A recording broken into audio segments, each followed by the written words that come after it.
नमस्कार. वंदे मातरम. 15 ऑगस्ट जवळ येतोय. स्वातंत्र्य दिवस, सार्वभौम भारताचा स्वातंत्र्य दिवस. किती सुंदर शब्द आहे ना हा स्वातंत्र्य. किती उदात्त भावना आहे, किती उन्नत संकल्पना आहे ही स्वातंत्र्य. ऐकायलाही किती आनंद होतो. स्वातंत्र्य स्वातंत्र्य स्वातंत्र्य आणि त्यातही आपल्या भारताचं स्वातंत्र्य. आपल्या भारताचा स्वातंत्र्य लढा हा केवळ काही वर्षांचा नाही किंवा काही दशकांचा नाही, तर कित्येक शतकांचा आपला स्वातंत्र्य लढा आहे. आपल्या स्वातंत्र्य लढ्याने शतकांच्या सीमा ओलांडल्या. केवळ इंग्रजांशी लढून आपण स्वातंत्र्य मिळवलं नाही, तर ग्रीक, हूण, शक, मोगल, डच, पोर्तुगीज असे अनेक आक्रमक जे आपल्यावर आक्रमण करून आले, आपल्याला त्यांनी दाबण्याचा प्रयत्न केला. आपल्या संस्कृतीला, आपल्या मातीला, आपल्या भाषेला, आपल्या स्वत्वाला दाबण्याचा प्रयत्न केला. त्याला परतवून लावून तुमच्या, माझ्या, आपल्या पूर्वजांनी ते स्वातंत्र्य संपादित केलं. आणि या सगळ्यांचं फळ म्हणजे 15 ऑगस्ट 1947. त्यामुळे हा स्वातंत्र्य लढा हा आपल्या हक्काचा आहे. हे स्वातंत्र्य आपल्या हक्काचं आहे. खरं तर या स्वातंत्र्याचं मोल कशातही करता येणार नाही, कारण इतकी उदात्त भावना आहे, त्याची तुलनाही कशाशी करता येणार नाही. पण जर त्याचं मोल करायचं असेल ना, तर मी शिवशाहीर बाबासाहेब पुरंदरे, जे स्वतः स्वातंत्र्य सैनिक होते, ज्यांनी स्वतः हातात शस्त्र घेतले, ते लढले आहेत दादरा नगर हवेलीच्या स्वातंत्र्य संग्रामामध्ये, त्यांच्या शब्दांचा मला आधार घ्यावा असं वाटतो. बाबासाहेब म्हणतात, जर स्वातंत्र्याचं मोल जर कशात करायचं असेल, त्याचं मोल जर कशात तोलायचं असेल, तर त्याला साधा तराजू पुरणारच नाही. त्याच्यासाठी एक विलक्षण तराजू हवा. त्या तराजूच्या एका बाजूला इंद्रलोकीचं पारडं, तर दुसऱ्या बाजूला स्वर्गलोकीचं पारडं लावलं पाहिजे आणि तो तराजू टांगला पाहिजे कल्पवृक्षावर. आणि त्याच्यामध्ये एका बाजूला तुम्ही त्रैलोक्याचे सर्व सुख टाका आणि एका बाजूला स्वातंत्र्य टाका.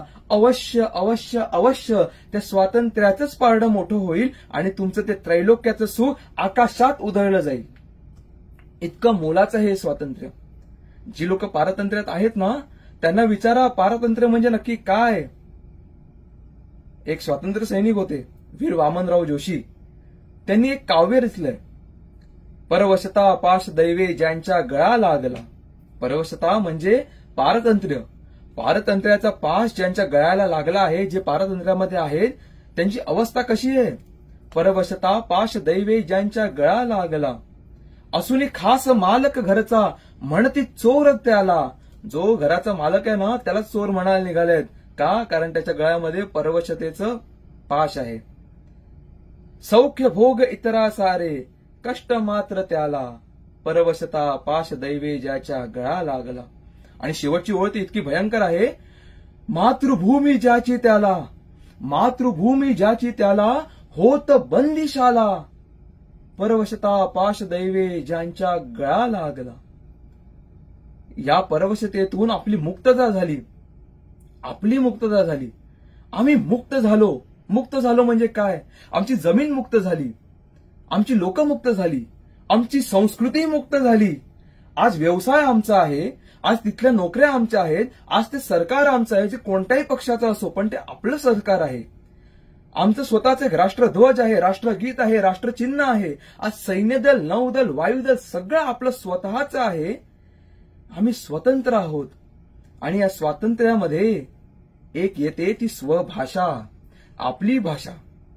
आपणा सर्वांना माहिती असेल ना की श्रीमंत छत्रपती शिवाजी महाराज जे हिंदुस्थानाचा प्राण आहेत, ज्यांच्याशिवाय हिंदुस्थानाचा व्यवहार चालूच शकत नाही, असे श्रीमंत छत्रपती श्री शिवाजी महाराजांनी सुद्धा राज्याभिषेक जेव्हा घडवून आणला रायगडावर, तेव्हा त्या निमित्ताने राज्य व्यवहार कोश सुद्धा निर्माण करून घेतला, ज्यामध्ये परकीय भाषांतून आपल्या भाषामध्ये जी शब्द मिसळले गेले आहेत, ते हद्दपार करून संस्कृत प्रचूर नवीन मराठी शब्दांची निर्मिती महाराजांनी केली.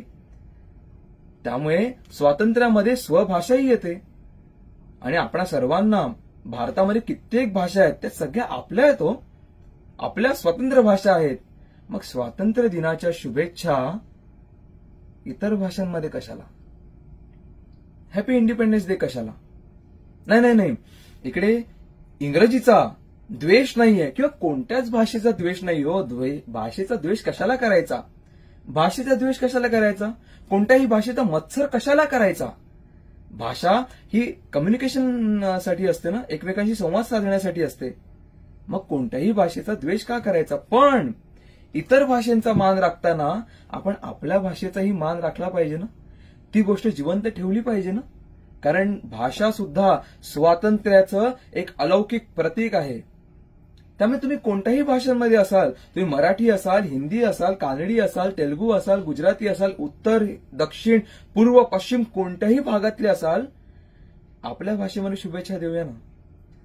मराठी असाल तर स्वातंत्र्य दिनाच्या शुभेच्छा, हिंदी असाल तर स्वतंत्रता दिन की शुभकामनाएं, किंवा तुम्ही बंगाली असाल तर शुभ स्वाधीनता दिवस, किंवा तुम्ही जर गुजराती असाल तर स्वतंत्र दिवसनी शुभेच्छा.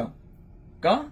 कारण इतर देशातले लोक सुद्धा आपल्या स्वातंत्र्याचे म्हणजे त्यांच्या स्वातंत्र्याचे जे शुभेच्छा आहेत ते त्यांच्याच भाषेमध्ये देतात ना.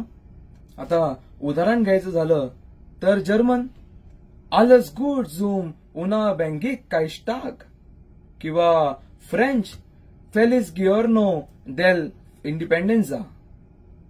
हे आपापल्या भाषेमध्ये देतात ना, तर आम्ही का आमच्या भाषेमध्ये देऊ नये? आम्हाला इतका मोठा पराक्रमाचा, त्यागाचा, बलिदानाचा, शौर्याचा आणि अक्षरशः सुधारणेचाही इतिहास लाभला आहे. मग आम्ही का आमच्या भाषेमध्ये स्वातंत्र्याच्या शुभेच्छा देऊ नये? अवश्य. कारण आपण सामान्य कोणत्याही आपल्या सणाच्या शुभेच्छा आपल्या भाषेत देतो ना. मग स्वातंत्र्य तर हा मानव जातीचा, सर्व मानवांचा हा उदात्त एक महामहोत्सव आहे. मग त्याच्याही शुभेच्छा आपण आपापल्या भाषेत देऊ ना.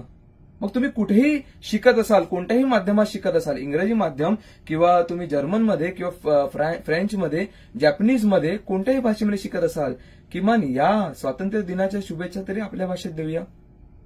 तुम्ही कुठेही काम करत असाल, अगदी मोठ्या मोठ्या मल्टीनॅशनल कंपनीमध्ये काम करत असाल, आम्ही इकडे काम करतो ना जहाजावर, आम्ही जहाजावर काम करत असताना आमचे जे गेस्ट आहेत, जर्मन गेस्ट, ते आमच्याशी इंग्लिशमध्ये बोलतात हो, पण कधी कधी आमच्याशी जर्मनमध्येही बोलतात. त्यांना त्यांच्या भाषेची कधीही लाज वाटत नाही. आपल्याला तर वाटतच नाही हो आपल्या भाषेची लाज. आपल्याला कशाला आपल्या आईची कोणाला कधी लाज वाटली आहे का हो? नाही ना. मग आपल्या स्वातंत्र्य दिनाच्या शुभेच्छा आपापल्या भाषेमध्ये देऊ. कधी मल्याळीमध्ये देऊ, कधी तामिळमध्ये देऊ, मराठीमध्ये देऊ, गुजरातीमध्ये देऊ, कधीतरी संस्कृतमध्येही देऊ, हो की नाही? तुम्हा सर्वांना मी मनापासून भारतीय स्वातंत्र्य दिनाच्या मनपूर्वक शुभेच्छा देतो. आपलं हे स्वातंत्र्य अबाधित राहो, त्याच्यावर कोणतंही परचक्र येऊ नये अशी सदिच्छा व्यक्त करतो. धन्यवाद. वंदे मातरम.